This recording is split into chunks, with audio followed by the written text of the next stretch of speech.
Кытайдын жасалма жамгыры коңшу өлкөлөрдү тынчсыздандырды. Бейжин дүйнөдөгү абасы эң булганган шаарлардын бири. Бирок эл аралык мааниге ээ болгон саясий жыйын же окуяларда шаарда булуттар тарап, күн чыгып, көк асман байкалат. Булуттар чоң окуя болуп жатканда өзүнөн өзү тарап кеткен жери жок. Кытай бир нече жылдан бери климатты жазгыруу программасын ишке ашырып келди. Декабрь айында Бейжин долбоорун өлкөнүн башка аймактарына кеңейтүүнү көздөп жатканын жарыялады. Кытай бийлиги 2025 жылга чейин өлкө аймагынын 60%-на же 5,5 миллион чарчы чакырым жерге жасалма жаан же карды пайда кылмакчы. Бирок бул ыкма Кытайга коңшу мамлекеттерди тынчсыздандырууда.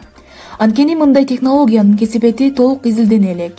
Демек бул ыкма коңшу мамлекеттер менен мамиленин чыңалышына алып барышы ыктымал. Бул технология кургакчыл коркунуч түзгөн Африканын жана Австралиянын аймактарында дагы пайдаланылган, дейт климат боюнча эксперт Ханасри Жайарам. Бирок Жайарамдын айтымында башка мамлекеттерге салыштырганда Бейжин ыкманы чоң масштабта пайдаланууда.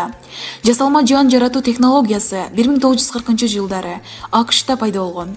Бирок анын натыйжалуулугу талаштуу бойдон. Жасалма жаан жаратуунун натыйжалуулугу боюнча илимий изилдөөлөр абдан аз. Бул ыкма эч кандай илимий далилдерге негизделбей иштелип чыгарылган, дейт Бейжин университетинин окумуштуусу Джон